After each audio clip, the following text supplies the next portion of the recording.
कहानी की शुरुआत में हम मॉरिस नाम के एक शातिर चोर को देखते हैं जिसे बैंक से चोरी के केस में पुलिस ने पकड़कर उम्र भर की कैद के लिए दुनिया की सबसे सिक्योर जेल अल्काट्राज में कैद करने के लिए ले जा रहे होते हैं। अल्काट्राज एक ऐसी जेल है जिसे समंदर के बीच एक छोटे से आइलैंड पर बनाया गया है, यानी अगर कोई कैदी जेल तोड़कर बाहर भी आता है तब भी वो भाग नहीं सकता क्योंकि आगे उसका रास्ता पानी रोक लेता है। इसीलिए इस जेल को दुनिया का सबसे सिक्योर जेल का दर्जा हासिल था। यहाँ सिर्फ दुनिया के टॉप क्रिमिनल्स को रखा जाता, लेकिन जल्द ही इस जेल का रुतबा मिट्टी में मिलने वाला था क्योंकि अब इस जेल में एंट्री हो चुकी थी फ्रैंक मॉरिस नाम के एक शातिर चोर की, जो पहले भी कई बार जेल तोड़कर भाग चुका है। लेकिन इस बार मॉरिस थोड़ा घबरा गया क्योंकि ये जेल बहुत ही ज्यादा सिक्योर थी। मगर मॉरिस को यहाँ अपनी पूरी जिंदगी बिल्कुल भी नहीं बितानी थी। वो जल्द से जल्द इस जेल से भागना चाहता था। जेल में एंटर होते ही मॉरिस भाग जाने का सोचने लगा। मॉरिस को सर से पांव तक फुल चेकिंग करके उसे एक सेल में लॉक किया जाता है। एक गार्ड आकर मॉरिस से कहता है वेलकम टू अल्काट्राज, और यहाँ से होती है असली कहानी शुरू। तभी अचानक एक बेल बजती है और सभी सेल के गेट्स ऑटोमेटिकली खुल जाते हैं। अफसर कैदियों को बाहर बुलाते हैं। इस जेल का डिसिप्लिन भी बहुत सख्त है। कैदियों को साफ सफाई और अपने टाइम पर सेल में जाने के रूल्स को फॉलो करना होता है। सब एक जैसा यूनिफॉर्म पहनकर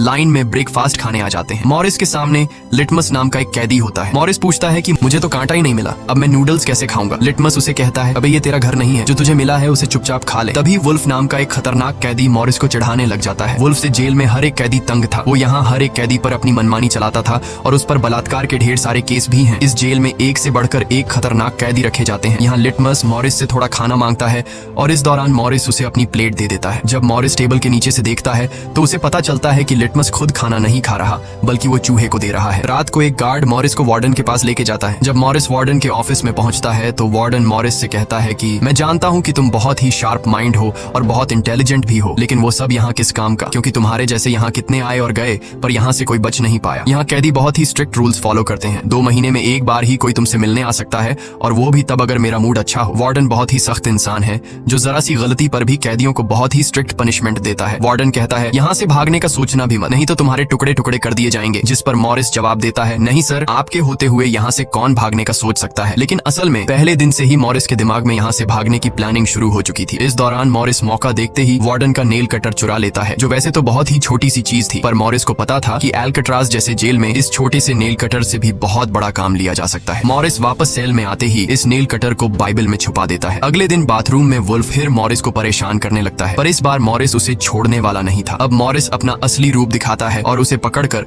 उसकी खूब धुलाई करता है। वुल्फ को पीटने के बाद अब मॉरिस का पूरे जेल में एक अलग रुतबा बन गया। हर कोई मॉरिस से डरने लगा। इसके बाद मॉरिस को लाइब्रेरी में काम दिया जाता है। वहाँ इंग्लिश नाम के एक आदमी से उसकी मुलाकात हो जाती है। वो इस जेल का सीनियर कैदी है। इंग्लिश को भी 2 आदमियों के कत्ल की वजह से उम्र भर की कैद सुनाई गई थी। उसने इस जेल में अपनी आधी जिंदगी गुजार दी थी। वो इस जेल के चप्पे चप्पे से वाकिफ है। उसे जेल की हर बात की खबर रहती है। उसे यह भी पता होता है कि आज सुबह मॉरिस और वुल्फ की लड़ाई हुई थी। वो मॉरिस को कुछ किताबें देता है जिन्हें मॉरिस को हर एक कैदी के सेल में पहुंचाना होता है। अगले सीन में खुले जगह को दिखाते हैं जहाँ कैदी कोई न कोई गेम खेल रहे होते हैं। तभी वो डॉक नाम का एक आर्टिस्ट से मिलता है जो खुद की पेंटिंग बना रहा होता है। डॉक एकदम सीधा साधा और डिसेंट इंसान है जो कई सालों से यहाँ सजा काट रहा है। उसे पेंटिंग करने का बहुत ही शौक था और अपना ज्यादातर वक्त वो पेंटिंग में ही लगाता। डॉक का कहना था कि अल्काट्राज जैसी जेल में कोई भी पागल हो सकता है, पर उसकी पेंटिंग की वजह से अब तक उसका दिमाग नॉर्मली चल रहा है। मॉरिस डॉक से पूछता है कि इस पेंटिंग में ये फूल क्यों बना के रखा हुआ है, तुम्हारी शर्ट में ऐसा तो कुछ नहीं। डॉक कहता है कि यह मेरी खुशी है जो सिर्फ पेंटिंग में है, मेरे मन में नहीं। उसके बाद मॉरिस जब अपने दाएं तरफ देखता है तो उसे ऊपर इंग्लिश दिखाई देता है। मॉरिस इंग्लिश की तरफ जाता है। जब मॉरिस उसके करीब जाता है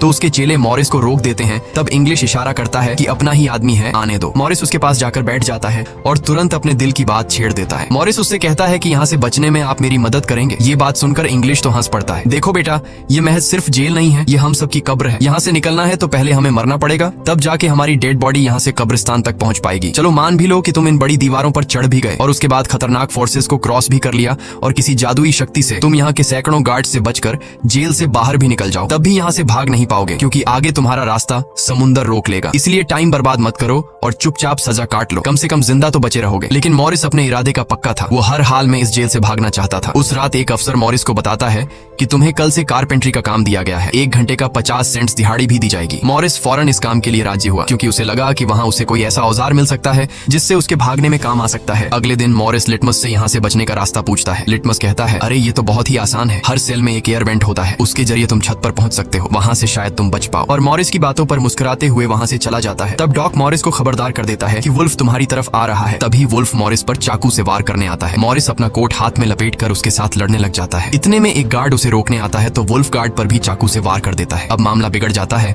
और वॉच टावर का गार्ड शूट करने लगता है। तब जाकर मॉरिस और वुल्फ लड़ना बंद करते हैं। मॉरिस को पता नहीं था कि वॉच टावर पर भी एक गार्ड है। वो अब एक एक करके इस जेल की हर बात को नोटिस करने लग जाता है। मॉरिस और वुल्फ को गार्ड्स डी ब्लॉक में ले जाते हैं, जहाँ रात भर कैदियों को अंधेरे में रखकर टॉर्चर किया जाता है। ये एक ऐसा सेल था जहाँ कोई भी कैदी नहीं जाना चाहता था। जाने से पहले वुल्फ मॉरिस को धमकाता है कि बेटा, तेरी मौत तो मेरे हाथों होगी। उस रात मॉरिस को तरह तरह के टॉर्चर्स सहने पड़ जाते हैं, जिससे उसकी हालत काफी खराब हो जाती है। 2 हफ्ते तक इस अंधेरे वाले सेल में रहने के बाद उसे वापस उसके सेल में लेके आते हैं, जहां लिटमस अपने पालतू चूहे से मॉरिस को एक नोट भेजता है जिसमें लिखा होता है, वेलकम बैक मॉरिस। एक दिन चार्ली नाम का एक नया कैदी आता है जिसे मॉरिस के पास वाले सेल में रखा जाता है। मॉरिस और चार्ली में जल्दी दोस्ती हो जाती है। मॉरिस फिर उसे अपने दूसरे दोस्तों से भी मिलवाता है। उसी समय वार्डन बिना किसी को बताए हर एक कैदी के सेल को चेक करता है। जब वो डॉग के सेल में जाता है तो डॉग के सेल में उसके बनाए हुए कई पेंटिंग्स होते हैं। वार्डन हैरान रह जाता है कि दिन ब दिन उसकी पेंटिंग तो बढ़ती जा रही है। डॉग ने वार्डन की पेंटिंग भी बना के रखी होती है। उसे देखकर वार्डन मुस्कुराने लग जाता है, लेकिन पता नहीं क्यों अगले दिन वार्डन डॉग के सेल में बनाई गई सभी पेंटिंग्स को बाहर फेंकने का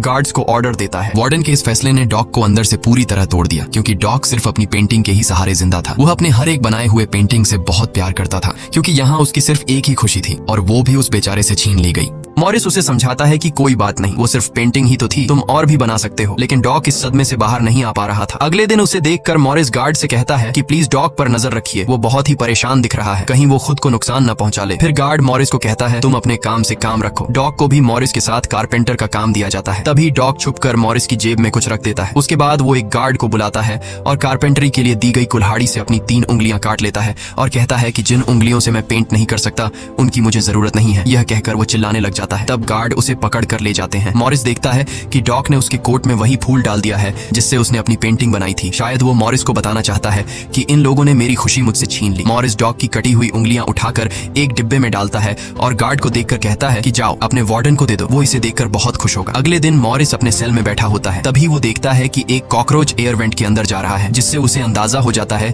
कि यहाँ से बाहर जाने का कोई रास्ता जरूर होगा। इतने में इंग्लिश आकर बताता है कि डॉग ने खुद की उंगलियां इसलिए काटी क्योंकि उसे पेंटिंग करने की परमिशन रद्द कर दी गई थी, इसीलिए उसने तंग होकर अपनी उंगलियां काट ली। यह जानकर मॉरिस को बहुत गुस्सा आता है। अगले दिन डाइनिंग हॉल में वार्डन मॉरिस से पूछता है कि तुम इस डॉग को इतना सपोर्ट क्यों कर रहे हो। वह कहता है ऐसा कुछ नहीं है। ये कहकर मॉरिस वापस टेबल पर जाकर बैठ जाता है। वहाँ उसकी मुलाकात 2 भाइयों जॉन और क्लैरेंस से होती है, पर मॉरिस उनसे ऐसे बात करता है जैसे वह उन्हें पहले से जानता हो। जॉन और क्लैरेंस दरअसल ये दोनों किसी और जेल में मॉरिस के गैंग में थे। जॉन को अब जेल से भागने का काम आसान लगने लगा, क्योंकि ये दोनों भाई मॉरिस की तरह शार्प माइंड थे और अब ये तीनों जेल से भागने की प्लानिंग करने लगे। दोपहर को चार्ली की गर्लफ्रेंड उससे मिलने आती है। दूसरी तरफ इंग्लिश की बेटी उससे मिलने आई होती है। इंग्लिश अपनी बेटी को देखते ही उसकी आंखों में आंसू आ जाते हैं, क्योंकि उसकी बेटी उसकी गैर मौजूदगी में काफी बड़ी हो चुकी थी और इंग्लिश को अपनी बेटी का बचपन न देख पाने का बहुत अफसोस था। दूसरी तरफ चार्ली को उसकी वाइफ बताती है कि तुम्हारी माँ बहुत बीमार है और डॉक्टर कहते हैं कि वह 1-2 महीनों से ज्यादा नहीं बच पाएंगी। ये बात सुनकर अब चार्ली भी अल्कट्राज से भागने का सोचने लगता है और इतने में गार्ड आकर कहता है कि बात करने का समय खत्म हो चुका है। अब चार्ली बहुत परेशान होता है। वह उस रात मॉरिस से कहता है कि अगर तुम यहाँ से भागने का प्लान बनाओ तो मुझे भी शामिल कर लेना। अगले दिन मॉरिस, चार्ली, जॉन और क्लैरेंस की मीटिंग होती है। तब मॉरिस उन्हें बताता है कि हर सेल का एयर वेंट ऊपर छत पर खुलता है और दूसरी बात ये कि ये जगह खारे पानी से भरे समुद्र के बीच है, जिसकी वजह से दीवारें कमजोर हो गई हैं। मेरे पास एक नेल कटर है और मैंने खुदाई पहले से शुरू भी कर दी है। अगर मैं थोड़ा थोड़ा करके खोदूं और एक छोटा सा टनल बनाकर छत पर पहुंच जाऊं तो इस जगह की जांच करने के बाद पता चल जाएगा कि यहाँ से कैसे भागा जा सकता है। जॉन पूछता है कि रात को अगर गार्ड्स को पता चल गया कि तुम अपने सेल में नहीं हो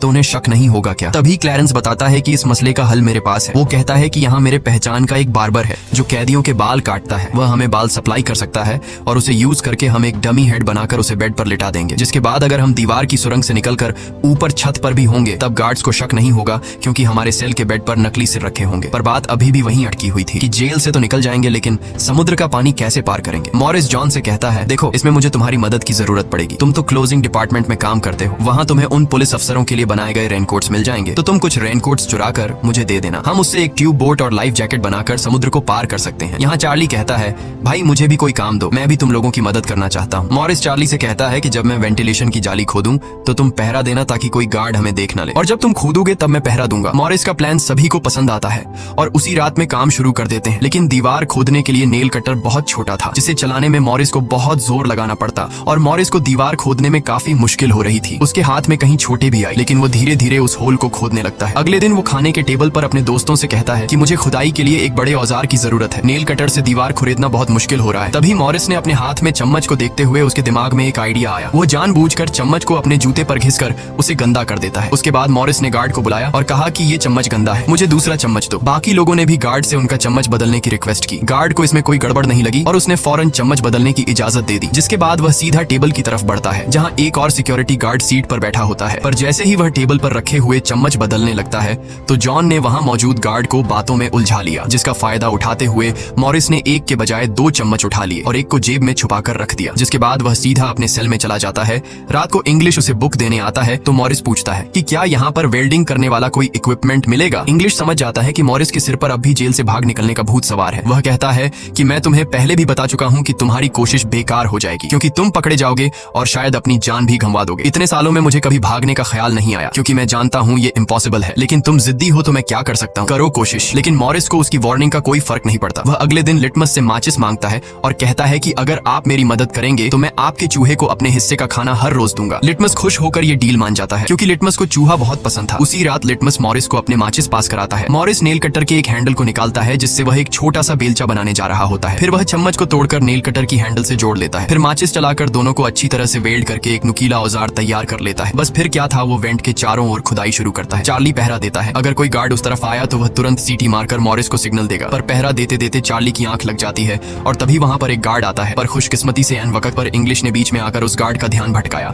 और दूसरी तरफ इंग्लिश की बातचीत सुनते हुए चार्ली की भी आंख खुल गई, लेकिन टेंशन में वह सीटी भी नहीं मार पाता। जिसके बाद वह कोई चीज गिरा देता है तो मॉरिस उसका इशारा समझकर वेंट को कवर करके बेड पर लेट जाता है। गार्ड पूछता है कि यहाँ कुछ जलने की स्मेल आ रही है। मॉरिस कहता है, सर आपके रहते मजाल है कि कोई स्मोक करेगा, मुझे तो कोई बू नहीं आ रही है। उस गार्ड को भी ठंडक पहुंचती कि चलो कोई तो मेरी कदर करता है। उसके जाते ही मॉरिस वेंट के चारों ओर कंक्रीट निकाल देता है, लेकिन वो देखता है कि वेंटिलेशन जाली के साथ पेच भी घुसे गए हैं, जिसे काटने के लिए कोई शार्प औजार लगेगा। इस दौरान मॉरिस को जब भी बाहर जाने का मौका मिलता तब वह ग्रिल से निकली हुई सीमेंट को चुपचाप बाहर गिरा देता। अगले दिन कारपेंटर का काम करते हुए वह एक मेटल उठा लेता है जो चाकू की तरह शार्प है, लेकिन चार्ली उसे कहता है कि मेटल डिटेक्टर से बचकर तुम्हें इसे बाहर कैसे लेके जाओगे। मॉरिस बहुत ही कॉन्फिडेंस से कहता है कि वो सब मैं देख लूंगा। जब मॉरिस बाहर जाता है तो दरवाजे पर मेटल डिटेक्टर बजने लगता है। दरअसल मॉरिस मेटल को हाथ में उठा लाया था। गार्ड पूछता है कि ये क्यों लेके जा रहे हो। मॉरिस कहता है, सर वो मैंने सोचा कि कपड़े टांगने के लिए इसे यूज करूंगा। गार्ड कहता है, ज्यादा होशियार मत बनो और वो मुझे दे दो। ये कहकर गार्ड वो मेटल उससे ले लेता है और मॉरिस को पूरी तरह चेक करके जाने देता है, लेकिन अपना हीरो तो हीरो है। दरअसल उसने 2 मेटल चुराए थे, एक हाथ में लाया था और दूसरा शूज में छुपा के रखा हुआ था। उस शार्प मेटल से वह ग्रिल को काट लेता है। अब बारी आती है गार्ड्स को चकमा देने के लिए नकली सिर बनाने का, जिसके लिए ये चारों अपनी जिम्मेदारी का काम करते हैं। चार्ली गार्ड से थोड़ा पेंट मंगवाता है। वो गार्ड से कहता है कि मुझे आर्ट बनाने का शौक है। गार्ड भी इनकार नहीं करता और पेंट उसको ला कर दे देता है। मॉरिस उस होल से निकाले गए कंक्रीट को पीसकर एक पाउडर बनाता है। जॉन नाई की दुकान से बाल इकट्ठा करके लाता है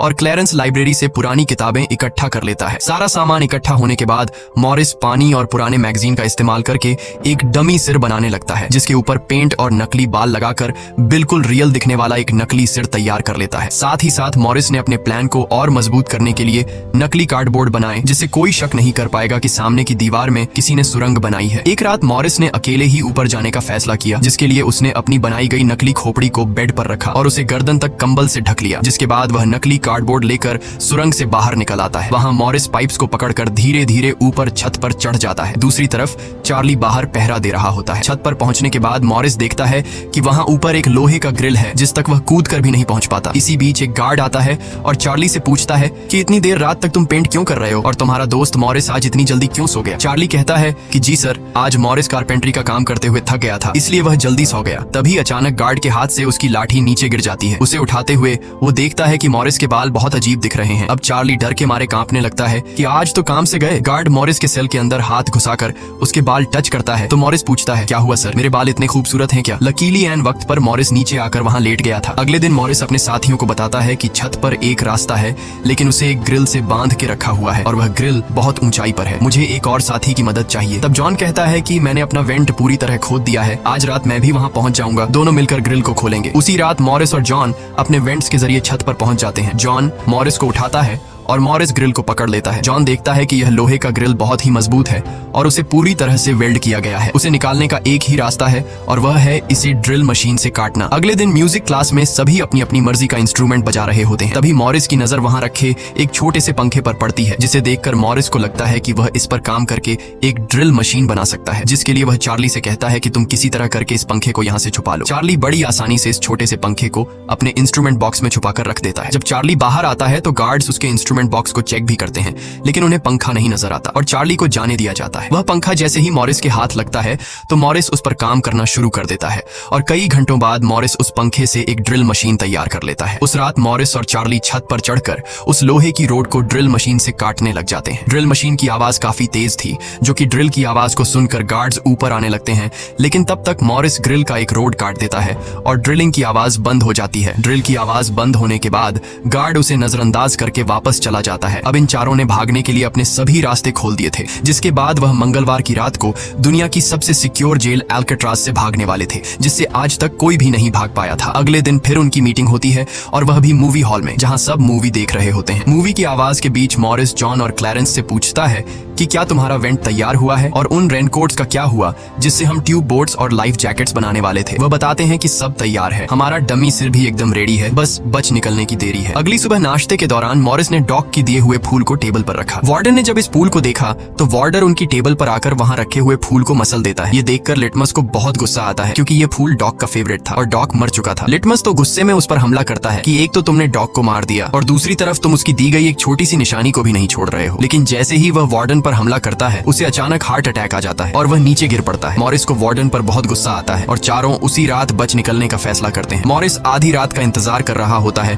ताकि गार्ड्स का पहरा जरा कमजोर हो जाए तो हम आसानी से बच निकल पाएंगे। तभी मॉरिस के सेल में इंग्लिश उसे कुछ बुक्स देता है तो मॉरिस कहता है कि आखिरी बार तुमसे हाथ मिलाना चाहता हूँ। इंग्लिश समझ जाता है कि मॉरिस ने यहाँ से बचने का पक्का प्लान बना लिया है। वह चुपचाप यहाँ से चला जाता है, लेकिन फिर जो होता है वह मॉरिस ने बिल्कुल भी नहीं सोचा था। वार्डन अचानक उसके सेल को चेक करने आता है, जैसे वार्डन को किसी ने उसके प्लान के बारे में बता दिया हो। मॉरिस बहुत ज्यादा घबरा जाता है, क्योंकि इतने महीनों की मेहनत के बाद उसकी मेहनत पर पानी फिरने वाला था। वार्डन ने मॉरिस के सेल के हर एक कोने को चेक करने का हुक्म दिया। गार्ड मॉरिस के सेल की हर एक चीज को चेक करता है, लेकिन मॉरिस कोई आम कैदी नहीं था कि उसने कोई छोटा मोटा प्लान बनाया था, बल्कि उसने एकदम साफ और परफेक्ट प्लान बनाया था, जिसे वार्डन तो क्या बल्कि वार्डन का दादा भी नहीं पकड़ सकता था। यहाँ तक कि गार्ड ने जब खास उस जगह से सूटकेस हटाया जहाँ मॉरिस ने सुरंग करके भागने का रास्ता बनाया था, तो वहां भी मॉरिस नहीं पकड़ा गया, क्योंकि उसने पहले से ही एक नकली कार्डबोर्ड बनाकर दीवार में बिल्कुल बारीकी से फिट कर लिया था। जब वहां कुछ नहीं मिलता तो वार्डन और गार्ड चले जाते हैं, लेकिन गार्ड बताता है कि मॉरिस और चार्ली रात भर बातें करते रहते हैं, मुझे तो दाल में कुछ काला लग रहा है। वार्डन कहता है ठीक है, कल तुम मॉरिस का सेल चेंज कर दो, जिससे वो दोनों न साथ रहेंगे और न ही बात कर पाएंगे। अगले दिन ब्रेकफास्ट के टाइम पर वुल्फ मॉरिस को फिर धमकाता है और मॉरिस से कहता है कि आज रात तुम्हारी आखिरी रात होगी। मॉरिस अपने साथियों से कहता है कि यह गधा ठीक कह रहा है, आज रात यहाँ मेरी आखिरी रात ही होगी। लेकिन दोपहर को ही वुल्फ मॉरिस पर चाकू से वार करने जाता है, तभी इंग्लिश बीच में आकर वुल्फ को पकड़ लेता है। दरअसल इंग्लिश भी मॉरिस की मदद करना चाहता है, वह कामयाब हो या ना हो, लेकिन इंग्लिश मॉरिस के काम में मदद करना चाहता है। उस रात मॉरिस, जॉन, क्लैरेंस और चार्ली ने अपने अपने वेंट के रास्ते से निकलकर ऊपर छत पर मिलने का फैसला किया। यहाँ तो चार्ली अपने साथियों के साथ भागने के लिए राजी हो जाता है, लेकिन फिर जैसे ही वह सेल में पहुंचता है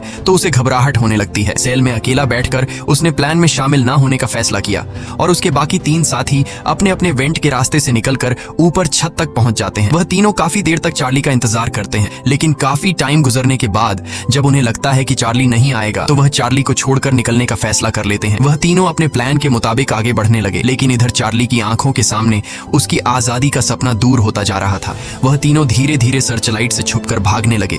इस तरह से वह छुप छुप कर बिल्डिंग के एंड पर पहुंच जाते हैं। तभी सेल में बैठे चार्ली के दिल में जोश आता है और वह भी भागने का इरादा कर लेता है। वह अपने वेंट के रास्ते से निकलकर ऊपर छत तक पहुंच जाता है, लेकिन अब बहुत देर हो चुकी थी, क्योंकि वह अकेला वहां ऊपर के उस दरवाजे तक नहीं पहुंच पा रहा था। यानी उसने अपनी आजादी का मौका डर की वजह से गंवा दिया। दूसरी तरफ वह तीनों छत पर पाइप से लटक कर नीचे जमीन पर आ जाते हैं और टावर में बैठे सिक्योरिटी गार्ड की नजरों से बचते हुए जेल की आखिरी दीवार तक पहुंच जाते हैं। और फिर वह तीनों बारी बारी उस फेंस की दीवार पर चढ़कर जेल से बाहर निकल आते हैं। अब वह तीनों तेजी से दौड़ते हुए समंदर के किनारे आ गए। फिर वह तीनों रेनकोट को निकालकर उसमें मुंह के जरिए हवा भरने लग जाते हैं। मुंह से भरने में उन्हें काफी टाइम लग रहा था, लेकिन इसके अलावा उनके पास कोई दूसरा रास्ता नहीं था। इसीलिए वह तीनों अपनी पूरी जान लगाकर जैसे तैसे करके रेनकोट से बनी ट्यूब बोट को आखिरकार फुला देते हैं और बोट को पानी में डाल देते हैं। इस तरह से यह तीनों अल्काट्राज के रुतबे को मट्टी में मिलाते हुए भाग जाते हैं। अगली सुबह एक गार्ड हर सेल को चेक कर रहा होता होता है। शुरुआत में गार्ड को सब कुछ नॉर्मल दिखाई देता है, लेकिन जब वो चार्ली के पास पहुंचते हैं तो चार्ली अपने सेल में भूत की तरह खड़ा होता है और दिल ही दिल में खुद को ताने दे रहा होता है कि काश कल रात को थोड़ा सा हिम्मत जुटा लेता तो शायद बाकी लोगों के साथ बच निकल जाता। गार्ड पूछता है कि तुम्हारा दोस्त यह इतनी देर तक क्यों सो रहा है। यह कहकर वो मॉरिस के सेल में जाकर उसे आवाज देता है, लेकिन मॉरिस की तरफ से कोई जवाब नहीं मिलता तो गार्ड को गुस्सा आता है और वो सेल खोलकर उसे बालों से पकड़कर उठाने की कोशिश करता है, लेकिन जब गार्ड उसे जोर से ऊपर की तरफ खींचता है तो सिर नीचे गिर जाता है। यह देखकर गार्ड के पैरों तले जमीन ही खिसक गई, क्योंकि मॉरिस अब सेल में नहीं बल्कि बाहरी दुनिया के मजे ले रहा है। बेड पर तो उसने अपना डमी हेड छोड़ दिया था, जिसके बाद पूरे अल्काट्राज में सायरन बजने लग जाते हैं। पूरे जेल में यह बात फैल गई कि जेल से कुछ कैदी भाग चुके हैं, जिसके बाद वार्डन जेल के चप्पे चप्पे में उन तीनों को ढूंढने लगता है। जब वो तीनों जेल के अंदर नहीं मिलते तो वार्डन समुद्र में एक सर्च ऑपरेशन चलाता है। वार्डन को यकीन नहीं होता कि वो तीनों बच निकल गए। उसे लगता है कि जरूर तीनों पानी में मरे होंगे, पर अंदर ही अंदर वार्डन जानता था कि वो तीनों बहुत ही स्ट्रांग थे। उन तीनों ने समुद्र के पानी को पार करके अब आजादी का सांस ले रहे होंगे। वार्डन से हेडक्वार्टर के अफसर सवाल पे सवाल उठा रहे होते हैं, तुम क्या सो रहे थे जब वो तीनों बच निकले। वार्डन बहुत ही टेंशन में होता है, लेकिन तभी वहां पर वार्डन को डॉग का वही फेवरेट फूल मिलता है। इसका मतलब ये था कि मॉरिस वार्डन से डॉग का बदला भी लेना चाहता था। तब सर्च टीम का हेड आकर बताता है कि सर, हर तरफ सर्च हो चुका है, लेकिन उनकी बॉडीज नहीं मिली। अब वार्डन अपनी नौकरी और खुद की इमेज बचाने के लिए उसे कहता है कि जैसा मैं कहता हूँ वैसे रिपोर्ट लिखो कि उन तीनों ने बचने की कोशिश की, लेकिन वो तीनों पानी में डूबकर मर गए। लेकिन वॉल्टन की इस बात पर किसी को भी भरोसा नहीं हुआ, जिसके बाद मॉरिस अल्काट्राज जेल तोड़ने से पूरी दुनिया में जीनियस के नाम से मशहूर हुआ। इस घटना के 1 साल के बाद अल्काट्राज जेल को बंद कर दिया गया, क्योंकि अब इसकी कोई गारंटी नहीं थी कि यहाँ से कोई बच नहीं सकता। इस तरह से सच्ची कहानी पर बनाई गई ये फिल्म खत्म हो जाती है। अगर वीडियो आपको अच्छी लगी हो तो हमारे चैनल को सब्सक्राइब और वीडियो को लाइक जरूर कीजिएगा।